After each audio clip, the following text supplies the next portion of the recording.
पालिका निवडणुकांच्या प्रचारासाठी अवघ्या काही तासांचा कालावधी शिल्लक आहे आणि तत्पूर्वी नाशिक शहरामध्ये ठिकठिकाणी उमेदवारांकडनं जोरदार शक्ती प्रदर्शन केलं जात आहे।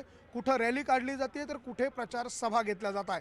नाशिक महानगरपालिका निवडणुकीमध्ये महाराष्ट्र नवनिर्माण सेनेचे प्रदेश पदाधिकारी सलीम शेख हे देखील स्वतः पालिका निवडणुकीच्या मैदानात आहे। खरं तर नाशिकमध्ये महाराष्ट्र नवनिर्माण सेनेचे तब्बल 40 नगरसेवक होते, मात्र हे सगळे नगरसेवक पक्षाला सोडून गेले। मात्र असं असताना सलीम शेख हे एकमेव माजी नगरसेवक आहे जे आजही राज ठाकरे यांच्यासोबत आहे आणि पक्षासोबत आहे। त्यांच्याच या सगळ्या पक्ष कार्यालयामध्ये आता शेवटच्या दिवशी अशा पद्धतीनं स्लिप घेण्यासाठी आपलं नाव मतदार यादीमध्ये शोधण्यासाठी नागरिकांची अशी झुंबड उडाल्याचं आपल्याला पाहायला मिळतंय। एकूणच त्यांना या प्रभागामध्ये एक जोरदार असा प्रतिसाद मिळताना पाहायला मिळतोय। महिलांची गर्दी जी आहे ती देखील मोठ्या प्रमाणात या ठिकाणी स्लिपा घेण्यासाठी झाल्याचं पाहायला मिळतं। हे सलीम शेख यांचं कार्यालय आहे। सलीम शेख हे मनसेचे पदाधिकारी आहे, माजी नगरसेवक आहे, माजी स्थायी समिती सभापती आहे आणि मनसेच्या सत्ता काळापासून सलीम शेख हे मनसेसोबत आहे। राज ठाकरे यांच्या पक्ष स्थापनेपासून ते त्यांच्यासोबत आहे। अनेक नगरसेवक पक्ष सोडून गेले, मात्र ते पक्षासोबत आहे। आजही ते एकटेपणानं नाशिक शहरातली मनसेची खंड लढवत आहे। ते आपल्यासोबत आहे। मामा, आज सगळीकडे प्रचाराची रणधुमाळी आहे, कुठे जाहीर सभा होत आहे, कुठे रॅली काढली जाते, मात्र आपण निवांत बसलेला आहात। आपल्याला विश्वास आहे का की आपण निवडून येणार आहात म्हणून इतका निवांतपणा? खरं तर जी समाजकर्ते असतील ती नेहमी जनतेसोबत असते, ती निवांतच राहणार आहे। आणि मला वाटतं प्रभाग क्रमांक 10 असेल, प्रभाग क्रमांक 11 असेल, ह्या प्रभागामधली निवडणुकी जनतेनं हातात घेतलेली आहे, म्हणून या ठिकाणी इतकं निवांत मी बसलेलो आहे। आपण जर बघितलं, मी फक्त आपल्या माध्यमातून मतदार राजांना एक आवाहन करू शकतो। मतदार राजानं मतदान करताना ह्या गोष्टीचा सुद्धा एक विचार केला पाहिजे।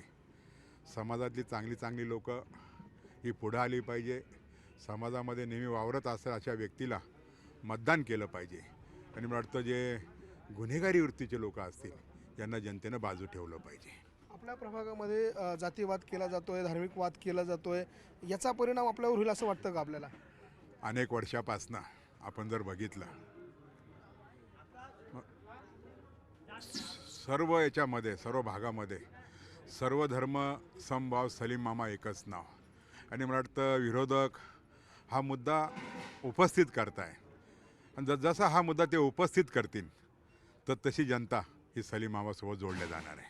तुमच्या प्रभागात मुस्लिम मतदारांची संख्या किती, हिंदू मतदारांची संख्या किती, आणि अशामध्ये तुम्हाला कसा विश्वास आहे की तुम्हाला मतदार स्वीकारतील? खरं तर मी मतदार यादी बघत असताना मी कधीच बघितलं नाही का मुस्लिम किती आणि हिंदू किती। माझा सर्व जाती धर्माच्या लोकांवर माझा विश्वास आहे, आणि मला वाटतं सर्व जाती धर्माची लोक ही माझ्यासोबत आहे। मध्यंतरी एक आंदोलन झालं मनसेचं, भुंग्यांचं आंदोलन, ते प्रचंड गाजलं।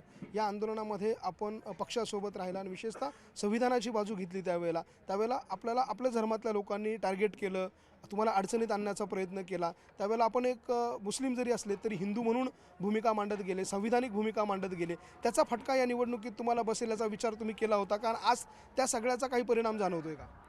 खरं तर आपण जे बघितलं, बऱ्याचशा काहीतरी लोकांनी याचं राजकीय भांडवल केलं। मी ज्या प्रसामादांना सामोरं गेलो होतो, देश हा संविधानावरती चालतो, सर्वोच्च न्यायालय, आणि संविधानाचा आदर आणि सुप्रीम कोर्टाचा आदर सर्व जाती धर्माच्या लोकांनी केलेला आहे। आणि मला वाटतं नंतर तो विषय निकाली निघालेला आहे। मला वाटतं त्या विषयावरती सर्वांना मी जे काही बोललो होतो तर मी ते काही त्या ठिकाणी मी माझी भूमिका मांडली होती, आणि माझ्या त्या जी भूमिका मांडली त्यावेळेस मला थोडा त्रास झाला, पण मी त्यावेळेस मी चुकीचं अजिबात काही बोललेलो ते बोललो होतो, सुप्रीम माननीय कोर्टाचा आदर ठेवून मी बोललेलो होतो। आपण बघतोय सलीम शेख आपल्यासोबत आहे।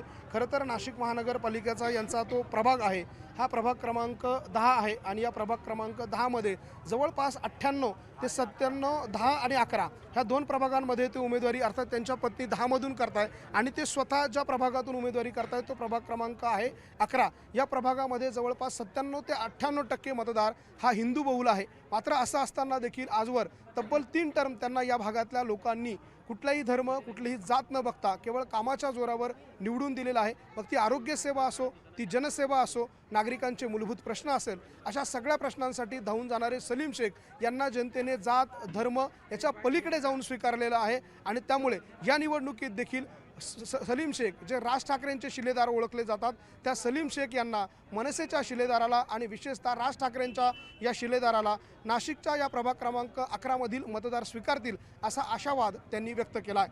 लक्ष्मण घाटोळ, न्यूज 18 लोकमत, नाशिक. एक मिनिट थांब. इथंच घे.